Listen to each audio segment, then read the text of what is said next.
محمد محمد امام العاصر امام زمانہ وآواز بلند صلوات اللهم صل على محمد محمد وعجل اہل بیت اطہار علیہ السلام کی عظمت پر ایک بار پھر درود بھیجے گا. محمد و آل محمد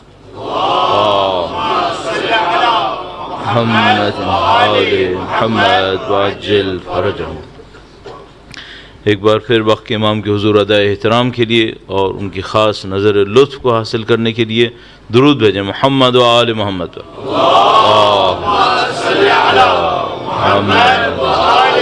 محمد وعجل فرجهم. اعوذ باللہ من الشیطان الرجیم. بسم اللہ الرحمن الرحیم. الحمد للہ رب العالمین والصلاة والسلام على سید الانبیاء والمرسلین حبیب الہ العالمین ابی القاسم محمد. اللهم صل على محمد وآل محمد وعجل فرجهم وعلى آلہ الطیبین الطاہرین سیما بقیت اللہ فی الأراضین. قال اللہ تعالی فی کتابہ الکریم بسم اللہ الرحمن الرحیم. ام حسبت ان اصحاب الكهف والرقیم كانوا من آیاتنا عجبا. درود بھیجے گا محمد و آل محمد. محمد و آل محمد وعجل فرجهم. پروردگار عالم کا انتہائی لطف و کرم ہے، انتہائی احسان ہے. اس نے ہمیں اور آپ کو اس دنیا کے اندر ایک بار پھر سید الشہداء کے نام پر بیٹھنا نصیب کیا. ہمارے یقیناً کئی دوست احباب ایسے ہوں گے جو پچھلے سال اس فرش عزا پر یا دنیا میں کسی اور جگہ پر فرش عزا پر ہوں گے، شاید دنیا سے جا چکے ہوں گے. ان تمام کی مزید مغفرت کے لیے، ان کی درجات کی بلندی کے لیے، ان کی عزا کی قبولیت کے لیے اور سید الشہداء کے ہمراہ آخرت کی زندگی کے لیے درود بھیجیں محمد و آل محمد. محمد و آل محمد وعجل فرجهم. پروردگار عالم اپنی بہت ساری نعمتیں ہم انسانوں کو عنایت فرماتا ہے جس کے اسرار ہمیں اور آپ کو معلوم نہیں ہوتے. خدا متعال کا ایک فیض ہے، عمومی فیض، جو وہ انسانوں کے اوپر برسا رہا ہوتا ہے. بہت مشکل ہوتا ہے کہ انسان اس سلسلے کو سمجھ سکے جو سید الشہداء کے ذریعے سے دنیا میں جاری و ساری ہے. آج کی جیسے رات، جیسے آپ یہاں تشریف فرما ہیں اور جو آنے والے ایام ہیں، ان کے اندر کتنے کروڑ لوگ ہیں جو اس کام کے اندر مشغول ہیں، خدا جانتا ہے. ان کے دلوں کی کیا کیفیت ہے. لوگ خوشیوں کے اندر، نفس پرستی کے اندر اس سے زیادہ تعداد میں بھی مشغول ہو جائیں گے. گناہ کا موقع آتا ہے، بہت سارے لوگ جمع ہو جائیں گے. لیکن پاکیزگی کے لیے اتنے لوگ جمع ہوں اور اس جذبے کے ساتھ جمع ہوں جو ایک عزادار امام حسین کے دل میں ہوتا ہے، یہ صرف خدا متعال کا ایک معجزہ ہے. اور کتنے عرصے سے جاری و ساری ہے، کس انداز میں جاری ہے، کس طریقے سے لوگوں کی شرکت ہے، ان سب کو ہم صرف دیکھ سکتے ہیں، سمجھنے کی کوشش کر سکتے ہیں، لیکن حقیقت یہ ہے کہ ہم عاجز ہیں اس کو سمجھنے سے۔ اس کی برکتیں کتنی ہیں، اس کے اثرات کتنے ہیں، اور یہ کتنا عجیب سلسلہ ہے کہ اصل واقعے کے اندر کچھ لوگ شہید ہوئے ہیں اور اس کی یاد منانے پہ لاکھوں لوگ شہید ہوئے ہیں۔ یہ بڑی عجیب بات ہے۔ یہ اصل واقعے میں شہید ہونے والوں کی تعداد کم ہے، اور اس کے دفاع میں، اس کی یاد منانے میں جو لوگ شہید ہوئے ہیں ان کی تعداد ناقابل شمار ہے اس وقت۔ اور یہ ایک اور عجیب معجزہ ہے کہ جو اس راہ میں شہید ہوتا ہے وہ فخر سے شہید ہوتا ہے،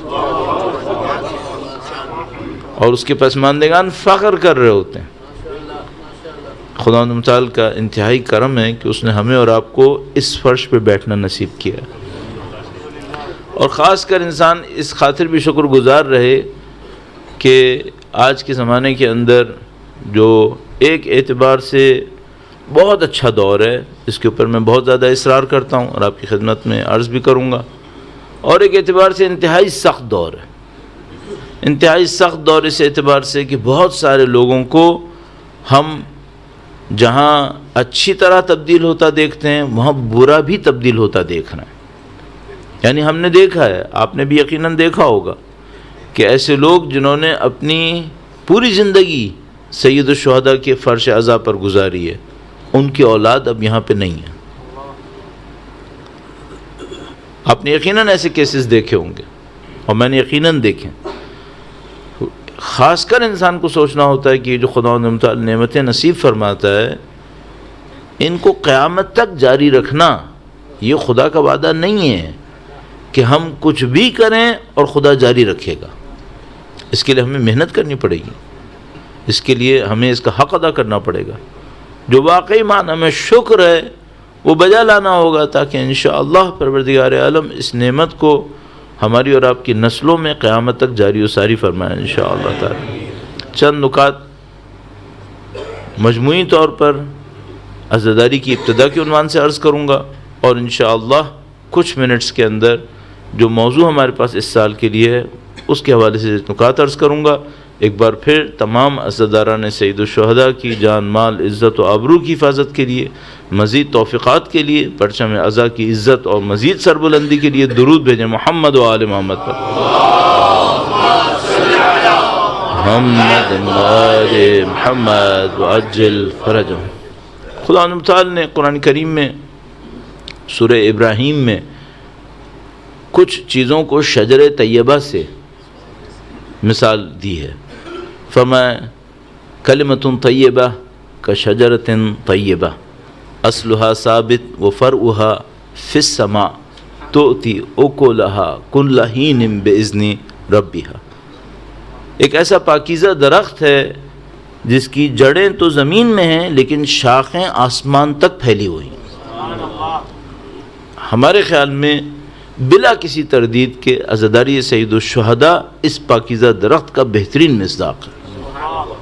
اس کی جڑیں کربلا میں ہیں اور شاخیں پوری کائنات میں پھیلی ہوئی ہیں۔ تؤتی اکلها کل حین باذن ربها، ہر زمانے میں خدا کے اذن سے پھل دیتا رہتا ہے۔ یہ عزاداری سید الشہداء ہے، اور اس کے لیے جو ہماری اور آپ کی ذمہ داری بنتی ہے وہ بہت قیمتی، بہت سخت ذمہ داری۔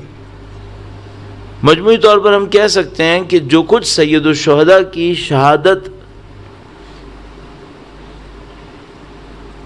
جو کچھ سید الشہداء کی اس تحریک اور جد و جہد کے ذریعے سے حاصل ہونا تھا وہ سب کا سب اس عزاداری سید الشہداء کے ذریعے سے حاصل ہونا۔ آپ اس کے مقاصد کو دیکھیے، اس کے فلسفے کو دیکھیے۔ شہادت کا فلسفہ کیا ہے؟ یہ جو جد و جہد انجام پائی تھی وہ کس لیے انجام پائی تھی؟ اور اس میں بہترین کام یہ ہے کہ خود سید الشہداء کے الفاظ کو دیکھیے۔ سید الشہداء نے کیا ارشاد فرمایا؟ ہم اور آپ تو ظاہر ہے کہ اپنے محدود ذہن سے سمجھنے کی کوشش کریں گے، لیکن سب سے بہتر تو وہی سمجھائیں گے کہ جو خود اس تحریک اور اس جد و جہد کو انجام دے رہے تھے۔ سید الشہداء نے ایک موقع کے اوپر 3 انتہائی بنیادی جملے ارشاد فرمائے تھے. فرمایا لِنُرِيَ الْمَعَالِمَ مِن دِينِكَ، خدایا ہم چاہتے ہیں تیرے دین کی نشانیوں کو آشکار کر دیں. وَنُظْهِرَ الْإِصْلَاحَ فِي بِلَادِكَ، ہم چاہتے ہیں اصلاح تیرے شہروں کے اندر ظاہر ہو جائے. وَيَأْمَنَ الْمَظْلُومُونَ مِنْ عِبَادِكَ، ہم خدا چاہتے ہیں کہ تیرے مظلوم بندوں کو پناہ مل جائے. یہ سید الشہداء کے اہداف ہیں. اور اسی عظیم الشان قول کی ابتدا میں ارشاد فرمایا تھا خدا تو جانتے ہے کہ ہم نے طاقت کے لیے، پیسے کے لیے یہ جنگ انجام نہیں دی ہے. ہمارے اہداف یہ ہیں. جو اگر میں اس کو سمجھنے کی کوشش کروں، لِنُرِيَ الْمَعَالِمَ مِن دِينِكَ، ہم چاہتے ہیں تیرے دین کی نشانیوں کو ظاہر کر دیں، آشکار کر دیں. دین کی نشانی کسے کہیں گے؟ آج کے دور میں دین کی نشانی کسے تعبیر کروں؟ یعنی اگر کوئی مجھ سے پوچھے طالب علم ہونے کے ناطے کہ بھئی آپ چند دن سید الشہداء کی عزاداری میں شامل ہونے کی سعادت حاصل کریں گے، آپ اس سے کیا حاصل کرنا چاہیں گے؟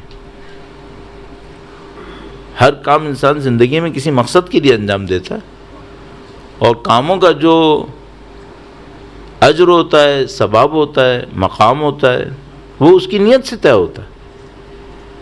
جو میرے دل کے اندر نیت ہے وہ تو آپ نہیں جان سکتے، لیکن کم سے کم مجھے آپ کو یہ تو بتانا چاہیے کہ نیت کیا ہونی چاہیے. کیا ہو جائے گی یہ اللہ محفوظ کرے گا انشاءاللہ، لیکن کم سے کم یہ تو پتا ہو کہ کیا ہونی چاہیے. تو اگر مجھ سے کوئی پوچھے بھائی ہم عزاداری سید الشہداء میں مشغول ہوں گے اللہ کی دی ہوئی توفیق سے، اس سے ہم کیا حاصل کرنا چاہیں گے؟ میں نے عرض کیا میں یہ دیکھوں گا سید الشہداء کی جو تحریک تھی، جد و جہد تھی، اس کے ذریعے کیا حاصل ہونا تھا، وہ مجھے یہاں نصیب ہونا چاہیے.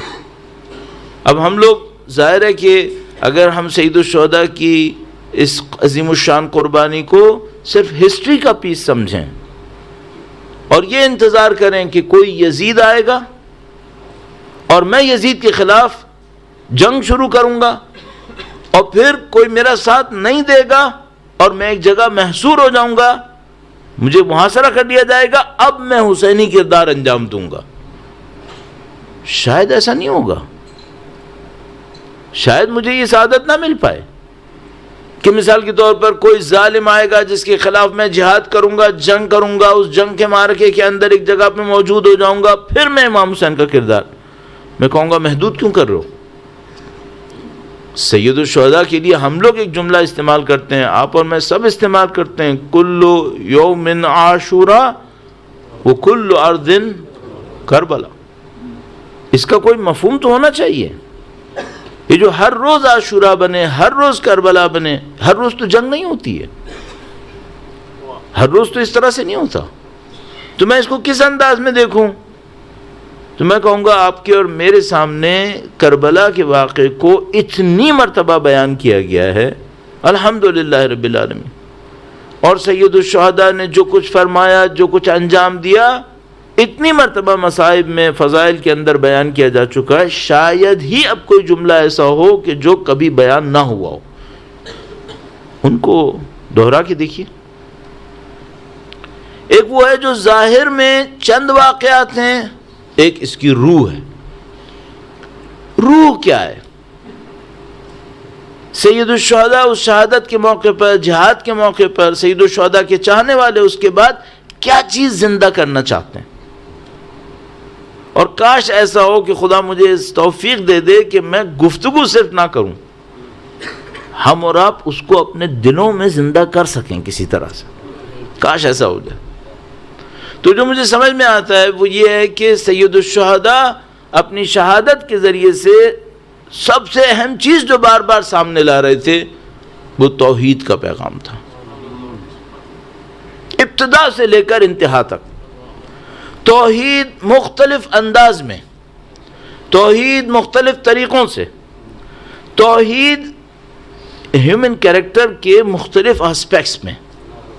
مثال کے طور پر ایک دفعہ توحید یہ ہوتی ہے کہ میں بہت ساری چیزوں کو تیار کرتا ہوں، سب کچھ میرے کنٹرول میں ہوتا ہے، اور کنٹرول کرنے کے بعد میں خداوند متعال سے کہتا ہوں خدایا سب کچھ میں نے تیار کیا ہے لیکن میں جانتا ہوں مالک تو ہی ہے۔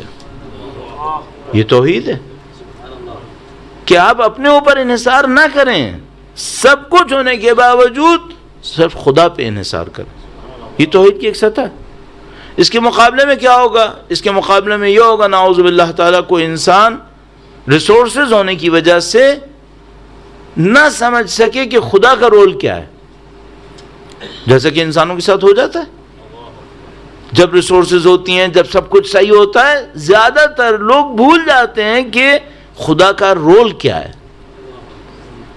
ایک توحید یہ ہے کہ آپ اپنی تمام تر ریسورسز کے ہوتے ہوئے صرف روٹین کے اوپر مت چھوڑیں۔ ہمارے ساتھ ایک مشکل ہے، ہم ان خدا کی اس مدد کو تو سمجھ جاتے ہیں جو روٹین سے ہٹ کر آتی ہے، لیکن اس مدد کو نہیں سمجھتے جو ہر وقت روٹین میں آتی رہتی ہے۔ مثلا اگر ایک حادثہ ہوتے ہوتے رہ گیا اور میں اس حادثے میں بچ گیا، کوئی ایکسیڈنٹ ہونے والا تھا، نظر آ گیا کہ ہونے والا ہے لیکن میں بچ گیا، تو میں کہوں گا خدا نے بچا لیا۔ اور یہ ایکسیڈنٹ کا فارمیٹ نہ بنتا اور روٹین میں بچتا رہتا تو کیا مجھے پتا چلتا کہ خدا نے بچا لیا؟ نہیں، معمولاً نہیں۔ اگر کوئی بیمار ہو جائے، ہاسپٹل پہنچ جائے اور ڈاکٹر کہہ دے کہ بھائی اب معاملہ ختم ہو گیا اور پھر بچ جائے، تو میں کہتا ہوں خدا نے بچا لیا۔ اور یہ جو میں صحت مند گھوم رہا ہوں یہ کس نے بچا لیا؟ یہ کیا خدا نے نہیں بچایا؟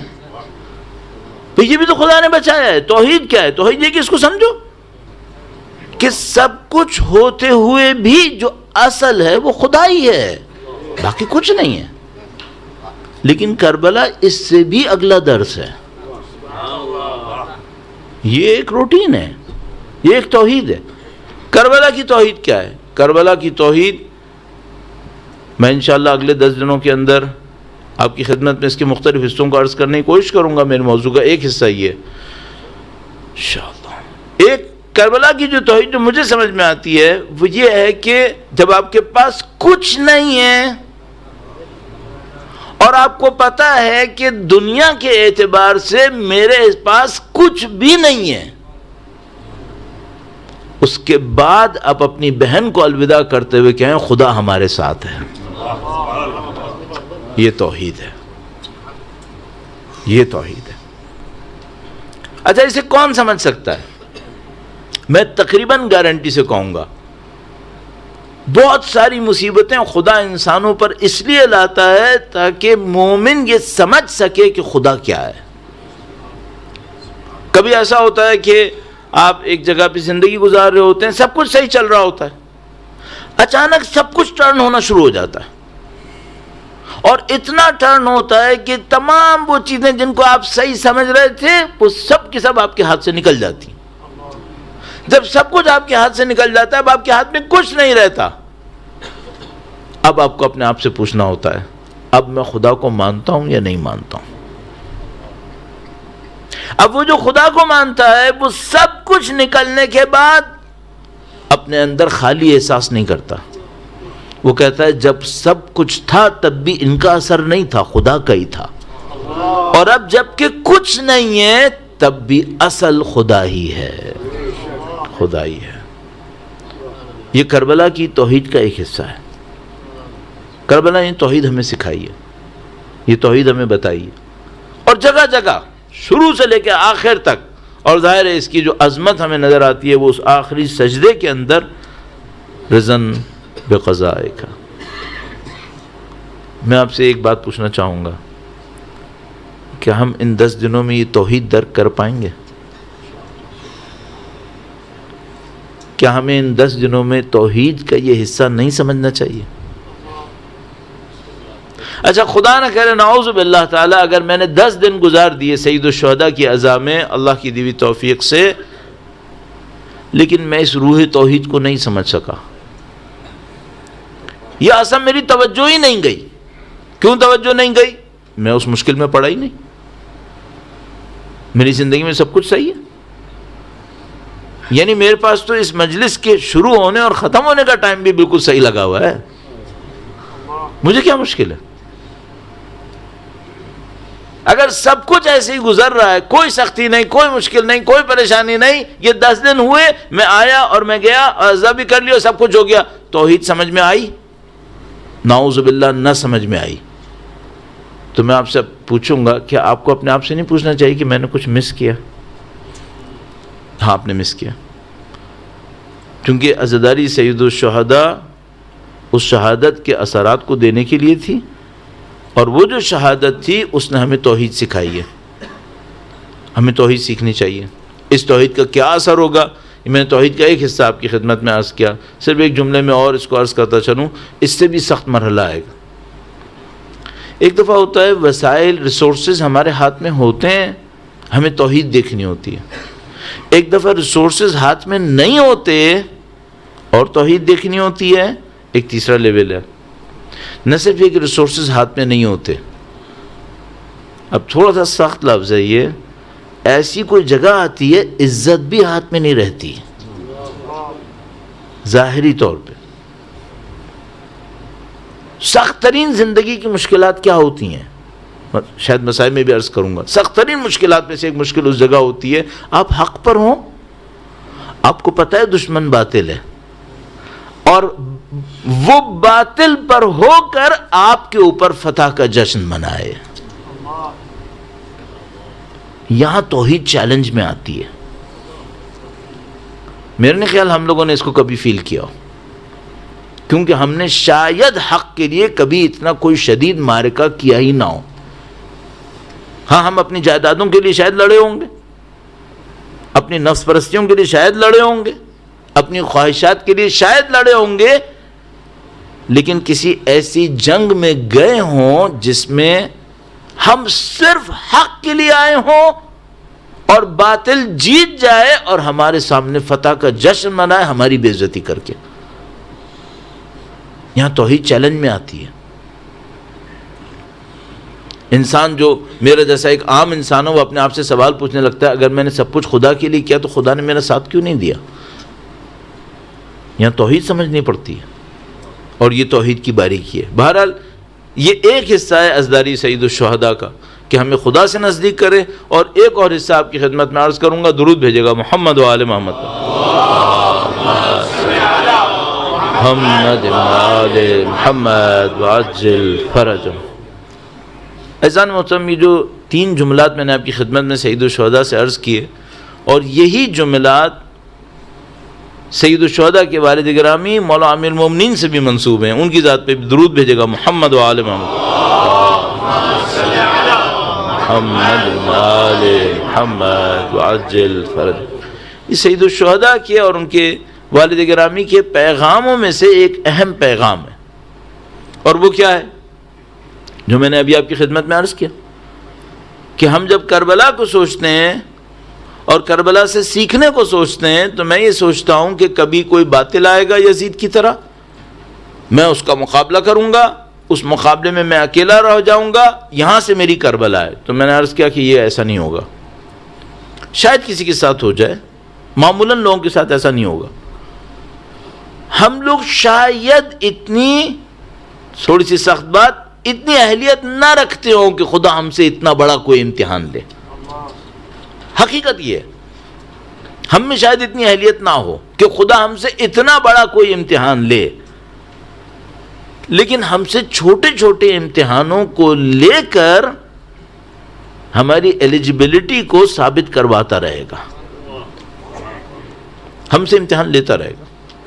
اور اس زمانے میں خاص کر جس کے اوپر میں عرض کروں گا آپ کی خدمت میں، مثال کے طور پر میں اتنا اچھا مجاہد ہوتا کہ میں اسلام کی نصرت کے لیے کھڑا ہوتا، یزید جیسے کہ سامنے آتا، یزید کو للکارتا، اور اس کے بعد چاہے اکیلا رہ جاتا میں اس کا مقابلہ کرتا، کیا میں اس امتحان میں جاؤں گا؟ میں نے عرض کیا میرے اندر شاید اتنی سعادت نہیں ہو، شاید اتنی اہلیت نہ ہو، لیکن ایک سوال ہے، اگر کوئی ایسا ہوا تو میں اس کا ساتھ دوں گا؟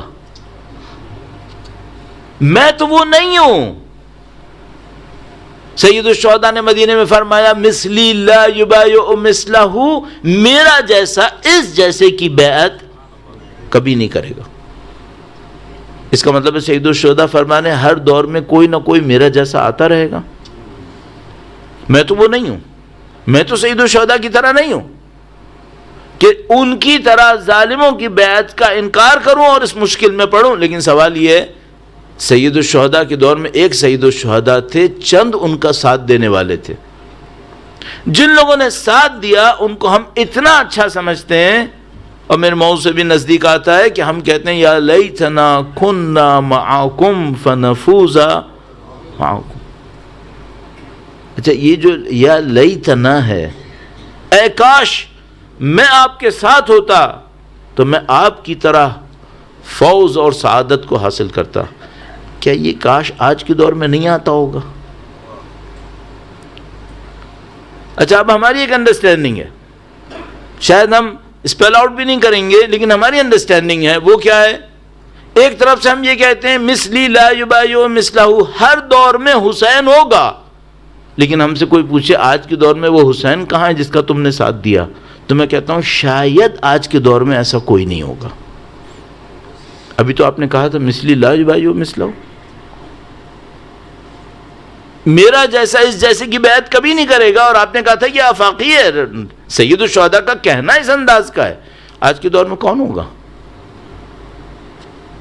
پھر ایک اور بہت بڑا سوال آئے گا، نمبر ایک ہوگا یا نہیں ہوگا، نمبر دو اگر ہوا تو ہم نے اس کا ساتھ دیا ہے یا نہیں دیا ہے، تیسرا سوال بعد میں آئے گا کہ اگر ساتھ نہیں دیں گے تو کیا ہوگا۔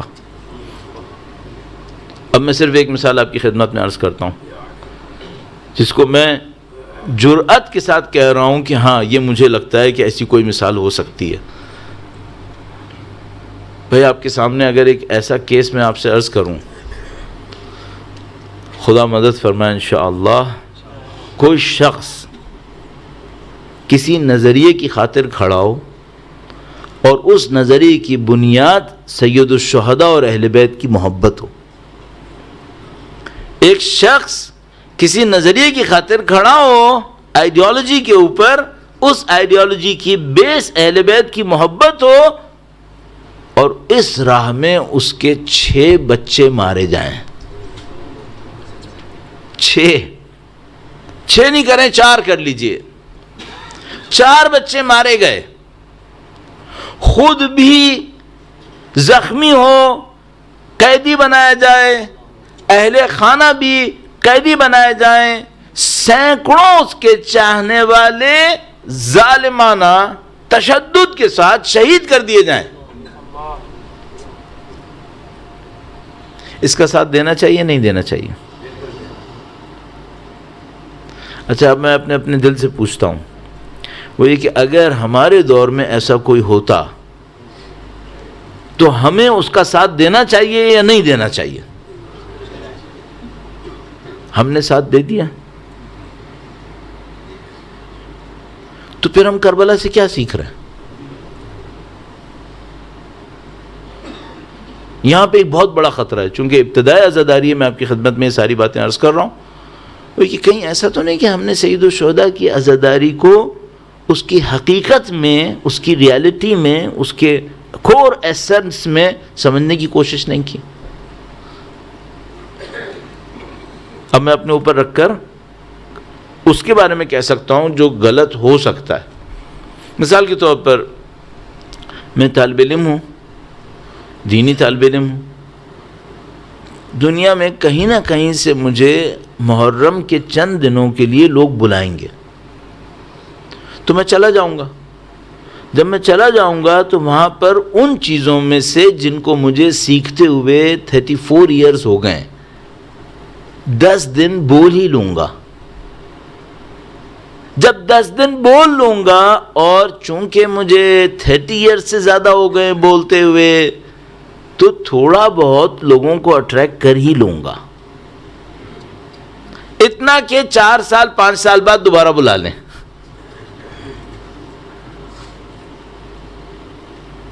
عزاداری کے لیے اتنا کافی ہے۔ اچھا، جو لوگ آئے ہیں وہ کیا آئے ہیں؟ ان کا سید الشہداء سے ایک تعلق ہے، اور ان میں سے کچھ لوگ یہ سمجھ رہے ہیں کہ ہم اس سید الشہداء کی عزاداری میں جائیں گے تو ہماری دنیا آسان ہو جائے گی۔ تو مثال کے طور پر آپ کسی سے پوچھتے ہیں تو اپنے گھر میں عزا کرتے ہو، وہ کہتا ہے ہاں جی عزا کرتا ہوں۔ کیوں عزا کرتے ہو؟ مولانا پورے سال برکتیں آتی رہتی ہیں۔ اور برکتوں سے اس کا مطلب کیا ہے کہ اہل خانہ سب نماز شب پڑھتے ہیں؟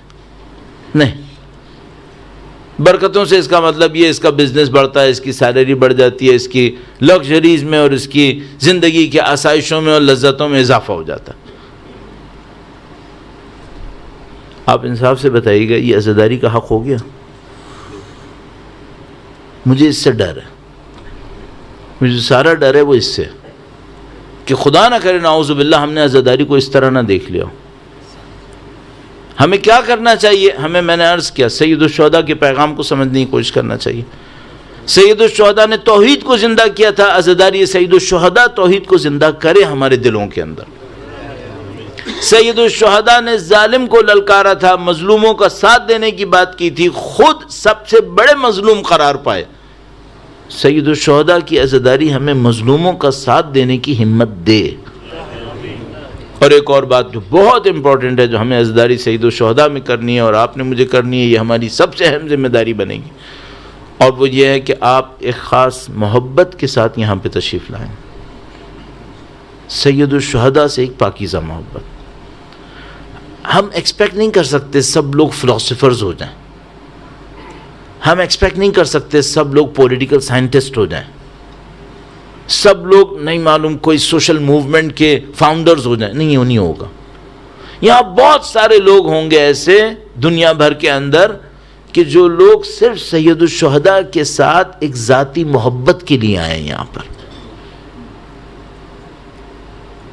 اچھا، اگر کوئی شخص صرف ان تمام باتوں کو نہیں سمجھتا جو میں نے ابھی عرض کی، مظلوموں کا ساتھ دینا، ظالموں کو للکارنا، یہ ساری باتیں اس کو سمجھ میں نہیں آتی، صرف امام حسین کی خالص محبت پہ اصرار کیوں کر رہا ہوں؟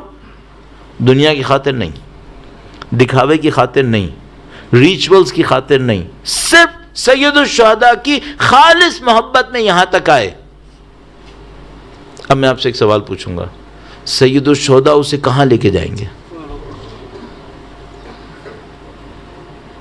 بھئی اگر کوئی شخص سید الشہداء کی خالص محبت کے ساتھ یہاں تک آیا، اور میں چونکہ اس کے بعد والے جملے تھوڑے سے خطرناک ہو سکتے ہیں، سخت نہیں خطرناک ہو سکتے ہیں، اس لیے اپنے اوپر رکھ لیتا ہوں، فرض کر لیتے ہیں کہ میں عاشقانہ، مخلصانہ، سچے ترین جذبات کے ساتھ امام حسین کی محبت اور عقیدت میں مجلس پڑھتا رہا ہوں،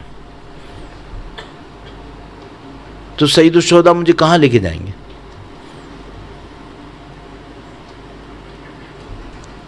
شہرت دیں گے، طاقت دیں گے، دولت دیں گے؟ میں جو سید الشہداء سے سچی محبت کروں پورے خلوص کے ساتھ، سید الشہداء مجھے جواب میں دولت دے دیں، آئے سید الشہداء مجھے اس پہ چھوڑ دیں گے؟ قسم کھا رہا ہوں ایسا نہیں ہوگا۔ اگر کوئی واقعاً سید الشہداء کے ساتھ خالص، مخلص، سچی ترین دلی محبت کے ساتھ آئے سید الشہداء کی بارگاہ کے اندر، سید الشہداء اسے کیا دیتے ہیں؟ ان کے اجداد طاہرین کیا دیتے ہیں؟ ان کی یہ پاکیزہ نسل کیا دیتی ہے؟ واللہ کہہ سکتا ہوں کوئی سچی محبت سے آئے اور سید الشہداء سے کہ مولا مجھے کچھ نصیب کریں، سید الشہداء صرف دولت نہیں دیں گے۔ کیوں؟ دولت حقیر ہے، خود ان کے جد امجد نے کہا ہے کہ حقیر ہے۔ دنیا نہیں دیں گے کہ صرف دنیا دے کے چھوڑ دیں، ممکن ہے دنیا بھی دیں لیکن صرف دنیا دے کے چھوڑ دیں، یہ نہیں ہو سکتا ہے، قسم کھا رہا ہوں کہ نہیں ہو سکتا۔ اگر کوئی سچی محبت کے ساتھ آیا تو سید الشہداء کیا دیں گے اسے؟ سید الشہداء وہ دیں گے جو جون نے مانگا تھا، وہ دیں گے۔ کربلا کے واقعے کے اندر لوگ امام حسین سے، سید الشہداء سے کہتے رہے کہ مولا ہم پیسہ دینا چاہتے ہیں، ہم گھوڑا دینا چاہتے ہیں، ہم شمشیر دینا چاہتے ہیں۔ کیا امام حسین نے قبول کیا؟ نہیں۔ کسے قبول کیا؟ حتیٰ اگر کوئی نصرانی یہ کہہ کر آیا نا کہ میں جان دوں گا، اسے امام حسین نے قبول کیا، اسے قبول کیا۔ تو میں یقین سے کہہ رہا ہوں، خالص یقین سے کہہ رہا ہوں، جو مجھے سمجھ میں آ سکتا ہے وہ یہ کہ اگر میں سید الشہداء کی سچی ترین محبت کے ساتھ یہاں پر آیا اور واقعا میں نے سید الشہداء سے مانگا کہ مولا میں نہیں مانگ رہا آپ سے کچھ کہ آپ مجھے دولت دیں، آپ مجھے شہرت دیں، میں کچھ نہیں مانگ رہا، اصلا میں جنت بھی نہیں مانگ رہا، میں آپ سے کہوں گا مولا آپ مجھے بتائیں جو آپ اپنے چاہنے والے کو دیتے ہیں وہ کیا ہے؟ آپ خود مجھے بتائیے وہ کس گروہ کے سردار ہیں، کس گروہ کے سردار ہیں؟ جنتی بہت ہیں، امام حسین شہداء کے سردار ہیں، جنتی بہت ہیں، امام حسین شہداء کے سردار ہیں۔ اگر میں امام حسین کی سچی محبت کے ساتھ ان کی بارگاہ میں پہنچا اور کہا مولا میں صرف آپ کے لیے یہاں تک آیا ہوں، تو امام حسین کیا دیں گے؟ شاید دنیا بھی دیں، لیکن دنیا صرف نہیں دے سکتے۔ جو مجھے سمجھ میں آتا ہے ابھی تک، وہ سید الشہداء کہیں گے اگر تم اتنے ہی میرے چاہنے والے ہو نا تو میں تمہیں یہ سعادت دوں گا کہ تمہاری جان میری راہ میں قربان ہو۔ یہ مجھے سمجھ میں آتا ہے۔ سید الشہداء، دیکھیے یہ جو جملہ میں آپ کی خدمت میں، جو لقب میں بار بار عرض کر رہا ہوں آپ کی خدمت میں، سید الشہداء، شہداء کے سردار۔ تو اگر کوئی واقعی سچی محبت کے ساتھ امام حسین کے پاس آیا ہے تو ان کے گروہ میں بیٹھنا چاہتا ہے یا کہیں اور بیٹھنا چاہتا ہے؟ کہ گروہ میں بیٹھنا چاہتا ہے۔ ان کا گروہ کس کا ہے؟ شہداء کا، شہیدوں کا۔ تو جو واقعی چیز ملنی چاہیے ایسے کسی سچے ترین چاہنے والے کو جو خود نہ مانگے کچھ، امام حسین اس کو شہادت نصیب کریں گے، امام حسین کو شہادت نصیب کریں گے۔ اچھا اب مجھے ایک اور بات سمجھ میں آتی ہے، اگر کسی کو شہادت نصیب ہونی ہے، شجاعت ملے گی اسے یا نہیں ملے گی؟ کوئی بزدل شہید دیکھا ہے؟ کون سا بزدل شہید ہوتا ہے بھائی؟ بزدل انسان جس کے اندر شجاعت نہیں ہوتی، بریوری نہیں ہوتی، جب اس کو کوئی مشکل آتی ہے وہ گھروں میں بیٹھ جاتا ہے، وہ کہاں شہید ہوتا ہے؟ جب سید الشہداء کسی کو شہادت دیں گے تو شجاعت دیں گے یا نہیں دیں گے؟ قطعاً دیں گے۔ ہمت کو بلند کریں گے یا نہیں کریں گے؟ ہاں بلند ہمت کر دیں گے۔ اچھا چھوٹی ہمت کے لوگ کون ہوتے ہیں؟ بڑی ہمت کے لوگ کون ہوتے ہیں؟ آپ کی ذہن کی تازگی کے لیے درود بھیجے گا محمد و آل محمد، صلی علی محمد محمد باجل۔ بڑی ہمت اور چھوٹی ہمت یہ بہت چھوٹی چھوٹی باتیں ہیں، لیکن میں آپ کی خدمت میں مختلف انداز سے اگر عرض کرنا چاہوں تو ہمارے پاس ایک بہت مشہور واقعہ ہے۔ کسی شخص کو وقت کے امام کا دیدار نصیب ہوا تھا، درود بھیجے گا محمد و آل محمد، صلی علی محمد محمد باجل۔ کافی انتظار کرنے کے بعد، کافی انتظار کیا، پورا واقعہ میں نہیں عرض کروں گا آپ کی خدمت میں۔ کافی انتظار کرنے کے بعد کوئی شخص آیا اور اس نے کہا کہ تمہیں وقت کے امام سے ملنا ہے تو میرے ساتھ چلو۔ اس نے کہا ٹھیک ہے۔ پرانا زمانہ تھا جب وہ جانوروں کے اوپر سواری کیا کرتے تھے، تو وہ چلتے رہتے ہیں، ایک جگہ کے اوپر پہنچتے ہیں جو تقریباً سمجھ لیجئے بیابان ہے، بالکل کوئی جگہ وہاں پہ کچھ ہے ہی نہیں وہاں پر۔ تو وہ بتاتا ہے جو ساتھ ان کو لے کر آیا تھا، کہتا ہے دیکھو یہاں پہ رک جاؤ، وہ جو سامنے کیمپ نظر آ رہا ہے نا جس میں بہت ایسی نورانیت آ رہی ہے، اس میں امام بیٹھے ہیں۔ اب یہ دونوں اپنے جانور پہ آئے تھے، مثلا دونوں گھوڑے پر آئے تھے۔ اچھا اس زمانے میں ہوتا ہی تھا کہ جب میں گھوڑے سے اتروں گا تو اسے کہیں باندھوں گا تاکہ گھوڑا بھاگ نہ جائے، کیونکہ اگر گھوڑا بھاگ گیا تو میں پھر واپسی پہ کہاں جاؤں گا؟ جیسے ہم لوگ کیا ہوگا، گاڑی پارک کروں گا میں کہیں نہ کہیں۔ تو یہ گھوڑے سے اترے اور گھوڑے اترنے کے بعد دیکھے میں کہاں باندھوں، تو جو لے کر آیا تھا اس سے پوچھا میں گھوڑا کہاں باندھوں؟ تو اس نے کہا کہ اسی لیے تمہیں دیدار نہیں مل رہا تھا۔ کیوں؟ تم امام کے خیمے کے سامنے کھڑے ہو کر بھی پوچھ رہے ہو گاڑی کہاں پارک کروں۔ اب میں ڈر کیا رہا ہوں، ہم لوگ چہلم تک گاڑی کی پارکنگ سوچتے رہیں گے، مجھے ڈر یہ ہے. لٹرلی ویسے آپ پارکنگ سوچیں کوئی پرابلم نہیں ہے, فائن ہوتا ہے, لیکن زندگی میں بھی پارکنگ ہی سوچتے رہیں, یہ پرابلم ہے, یہ پرابلم ہے. اگر آپ کو سید الشہداء کی محبت میں یہاں تک آنا نصیب ہو رہا ہے, الحمدللہ رب العالمین, تھوڑا سا اپ گریڈ ہو جاؤ, تھوڑا اوپر بھی تو آؤ. میں اپنی دنیا سوچتا رہا ہوں کہ میں تھوڑی سی شہرت مل جائے گی, میں تھوڑا دنیا دیکھ لوں گا, تھوڑا پیسہ کما لوں گا.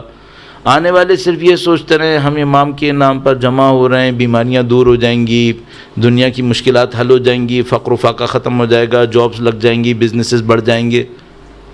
پھر جان کون بنے گا, حر کون بنے گا؟ یہ فیلڈ کس کے لیے چھوڑی ہے؟ اچھا اگر کسی اور کے لیے فیلڈ چھوڑیے تو پھر ہمارا امام حسین سے کیا تعلق ہے؟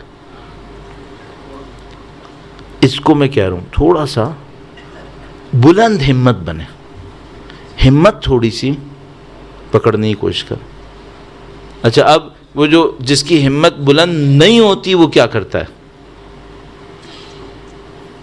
وہ گھوڑے سوچتا ہے, یہ کہاں باندھوں, وہ کہاں رکھوں, اس کا کیا ہوگا, اس کا کیا ہوگا, سب یہی سوچتا رہے گا. اچھا یہ نہیں سوچ رہا کہ میں امام کے خیمے میں آیا تھا, واپسی کا کیوں سوچ رہا ہوں؟ بھائی سوچنا تو یہ چاہیے تھا نا کہ میں اپنی زندگی چھوڑ کر امام کے خیمے میں آ رہا ہوں, بس معاملہ ختم ہو گیا, اب مجھے یہیں رہنا ہے, واپسی کا سوچ کیوں رہا ہے؟ اچھا اگر تمہیں گھوڑے کی واپسی پہ ضرورت ہوتی تو یہ امام زمانے کا مالک گھوڑا نہیں دلا پائے گا. تم کیوں اپنی کھوپڑی لگا رہے ہو اس کام کے اوپر؟ یہاں تک آنے کے بعد بھی. عزیزان محترم, میں آپ کی خدمت میں بس یہ عرض کرنا چاہوں گا, خدا نے سعادت دے دی ہے, سید الشہداء کے نام پر بیٹھنے کا موقع مل گیا ہے, سید الشہداء کے نام پر انشاءاللہ گریہ کرنا بھی نصیب ہو جائے گا. اور اس گریے کے پیچھے جو ہمیں اور آپ کو خدا سے مانگنا ہوگا وہ کہ خدایا ہمارے وجود کو بلند ہمت کر دے, ہماری ہمتوں کو اتنا بلند کر دے کہ ہم کربلا کے انصار سے سیکھیں اور وقت کے امام کے ناصر بن جائیں. ہمیں یہاں تک پہنچنا ہے, یہ ہمارا ٹاپک ہے. چند سال پہلے جب ہم یہاں پہ حاضر ہونے کی سعادت پائے تو ہم نے سید الشہداء کے آوان و انصار کی خاصیتوں کے اوپر کافی گفتگو کی, آرائز پیش کی. اس دفعہ جو ہمارا ارادہ ہے وہ یہ ہے کہ فوکس کریں وقت کے امام کے معاملے کے اوپر, وہاں سے کنیکٹڈ رہیں گے. ہم نے ٹاپک لیا ہے کربلا سے ظہور تک نصرت امام کے مراحل. ہم کنیکٹڈ رہیں گے کربلا سے, لیکن زیادہ فوکس کریں گے وقت کے امام کے اوپر, آج کے زمانے کے تقاضوں کے اوپر, اور کیسے یہ جو میں نے ابھی آپ کی خدمت میں چند جملوں میں عرض کیا, کیسے اپنے آپ کو ایلیویٹ کریں, تھوڑا سا بلند کریں. اور مجھے ڈر یہ ہے کہ ہم نہ کر پائیں, اور اگر ہم انشاءاللہ تھوڑا سا محنت کر کے اپنے آپ کو تھوڑی ہمتوں کو زیادہ کر لیں, تھوڑا صبر کو بڑھا دیں, تھوڑا قربانی دینے کی طاقت لے آئیں, تھوڑا اٹیچمنٹس کم کر لیں, ان سب کو ہم گفتگو کریں گے انشاءاللہ. تو پھر کیا ہوگا؟ بہت سارے لوگ یہ کہتے ہیں تم امام حسین کا نام لو ساری مشکلات حل ہو جائیں گی. تو میں کہتا ہوں اس کا مطلب ہے نام صحیح نہیں لیا ہے. تم امام حسین کا نام لو, نئی مشکلات آئیں گی, نئی مشکلات آئیں گی. وہ کون سی مشکل ہوں گی؟ وہ دولت کی خاطر نہیں آئیں گی, وہ دین کے دفاع کے لیے آئیں گی. دولت کے لیے آئے نا تو پریشان ہو بھی جائے انسان, کوئی مسئلہ نہیں ہے. دین کے لیے آئے اور ہماری زندگیاں اس کے اوپر لگیں. تو یہ انشاءاللہ یہ ہمارا ٹاپک رہے گا. اور ہم سب کو معلوم ہے کہ خدا متعال اپنے بندوں کو سید الشہداء کے ذریعے سے نوازنا چاہتا ہے. سب سے وسیع دسترخوان خدا متعال کی رحمت کا سید الشہداء کا نام ہے, ان کے ذریعے سے نوازنا چاہتا ہے. اور پروردگار عالم نے یہ موقع نصیب کیا ہے. انشاءاللہ ہم اس ٹاپک کے اوپر یہ چند دن آپ کی خدمت میں آرائز پیش کریں گے, اور جو ہماری کوشش ہوگی وہ یہ کہ ہم ان کوالٹیز کو ڈسکس کر سکیں اس چینج کو ڈسکس کر سکیں جس کے ذریعے سے انشاءاللہ ہم اور آپ اپنے امام کی نصرت کے لیے زیادہ بہتر طریقے سے تیار ہو سکیں. نصرت امام کی مدد کرنا ایسا نہیں ہے کہ آپ نے اپنے کیریئر میں یا انجینئرنگ لیا یا میڈیسن لے لیا، اکاؤنٹس لیا یا کمپیوٹرز لے لیا، IT لے لیا. یہ نصرت ایسی چیز نہیں ہونی چاہیے. یعنی شاید جو مجھے ابھی تک سمجھ میں آتا ہے، صرف اشارتاً عرض کر رہا ہوں، نصرت باہر سے ہونے والا کوئی عمل نہیں ہے. یہ جو امام کی نصرت ہے یہ اندر کی کوئی تبدیلی ہے جو اتنا اوپر لاتی ہے کہ پھر انسان امام کے ساتھ ہی رہتا ہے. اندر کی کوئی تبدیلی کا نام ہے. یہ باہر کے ڈیسیشنز نہیں ہیں. یہ یعنی مثال کے طور پر میں یہاں پر آؤں پڑھنے کے لیے یا کسی اور شہر جاؤں، یہ باہر کا ایک فیصلہ ہے.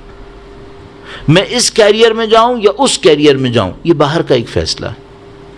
لیکن میں اندر سے اس لیول پر پیوریفائی ہو جاؤں کہ امام مجھے چوز کر لیں، یہ باہر کا فیصلہ نہیں ہے، یہ اندر کا فیصلہ ہے.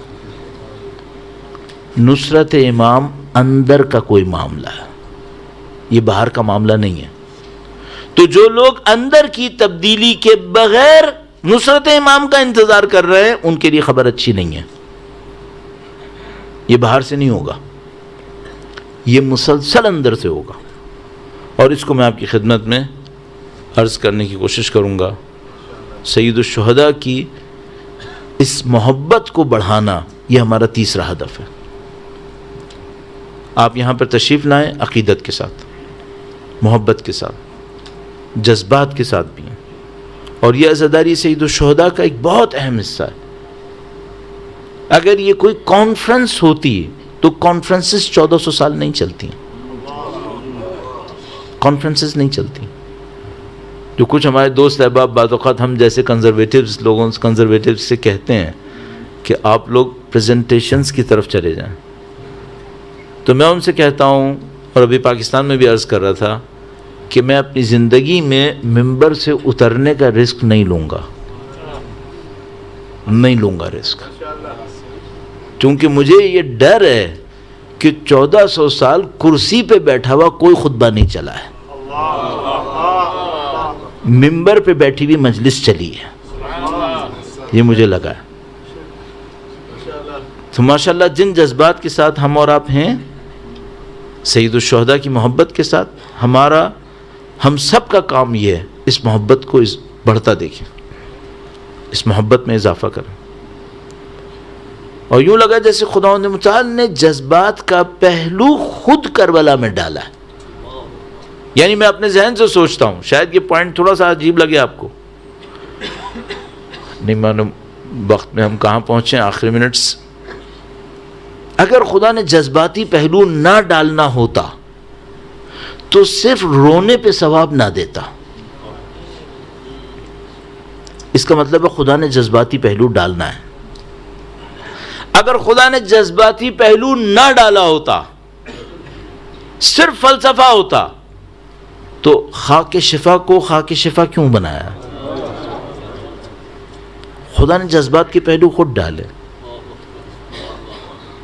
اور یہ تو ہمیں اب زندگی الحمدللہ اب سمجھ میں آ رہی ہے.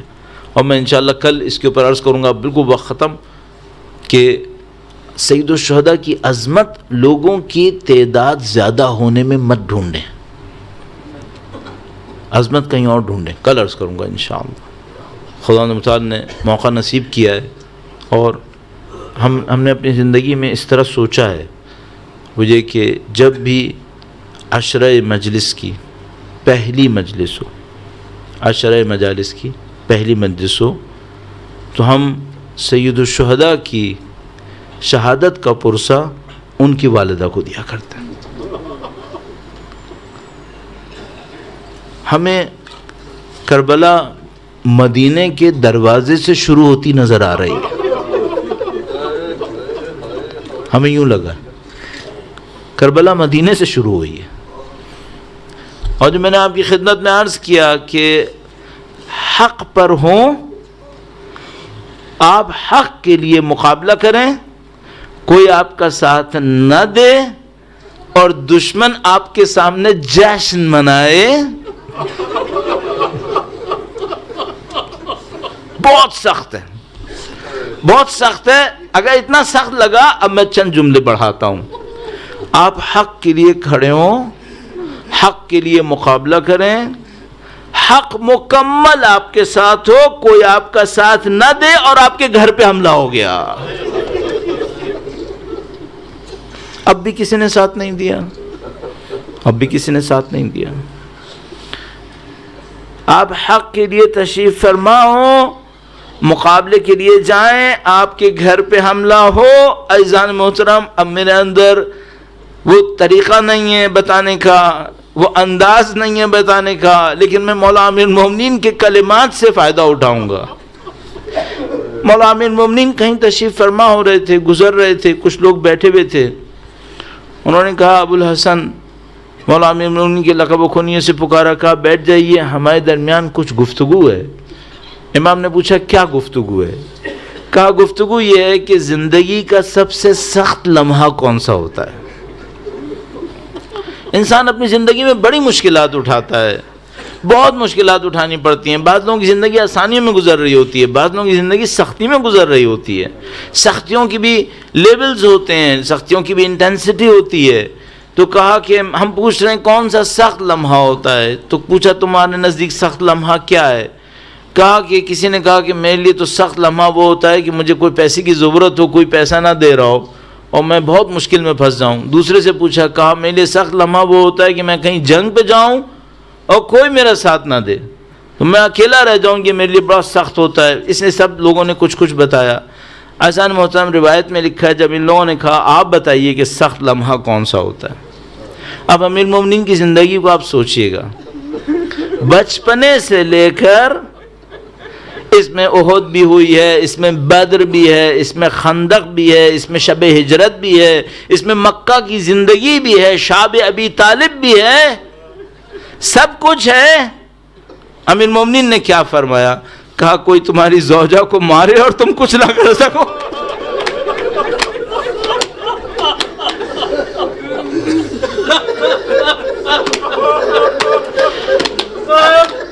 ہم لوگ اس جملے کو کیسے برداشت کریں؟ اور یہ کتنا عجیب جملہ ہے۔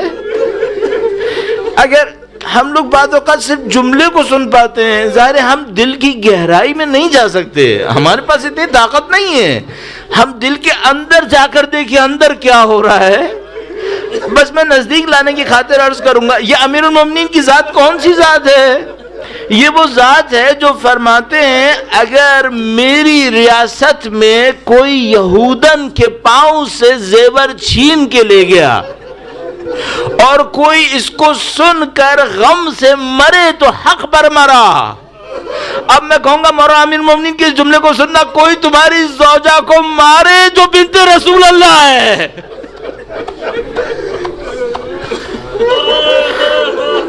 اور اگلا جملہ تو اب نہیں معلوم میں کہہ پاؤں یا نہیں کہہ پاؤں، کہہ سکنا چاہیے بھی نہیں کہنا چاہیے، کوئی تمہاری زوجہ کو مارے اور تمہاری نسل کا ایک حصہ ختم ہو جائے۔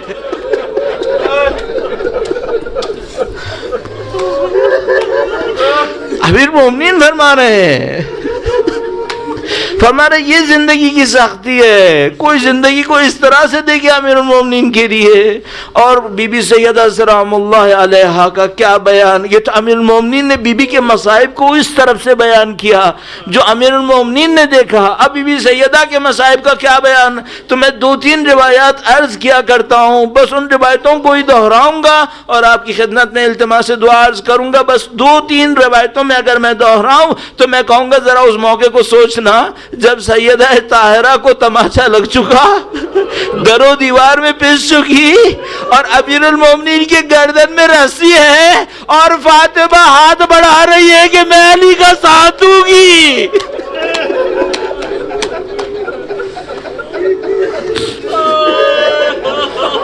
ابھی بھی امیر المومنین کا ساتھ دیں گی۔ اور یہ کون سا موقع ہے؟ عزیزان محترم، بعض اوقات انسان ایسے مصائب سن بیٹھتا ہے جس کے بارے میں کبھی سوچتا ہے کہنے چاہیے، کبھی سوچتا ہے نہیں کہنا چاہیے، لیکن پھر انسان سوچتا ہے زندگی میں کتنا وقت باقی بچے گا کہ نہ کہے۔ اور ایسا نہ ہو کہ سیدہ کی مظلومیت کا کوئی پہلو ہے جو دوسرے نہ سمجھے اور چلے گئے دنیا سے، تو اس کی خاطر عرض کر رہا ہوں۔ آیت اللہ بہاؤالدین یہ جملہ پڑھا کرتے تھے، ہمیشہ عرض کرتا ہوں، فرمایا جب اس لعین نے سیدہ کو تماشا مارا تو دوسری طرف سے رخسار دیوار سے ٹکرایا تھا۔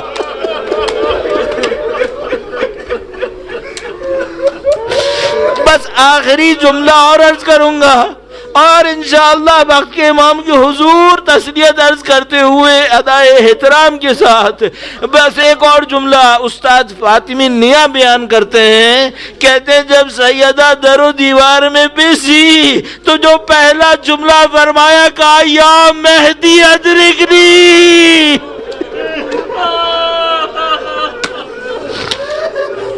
الا لعنت اللہ علی القوم الظالمین وسيعلم الذين ظلموا أي منقلب ينقلبون۔ ماتم حسین۔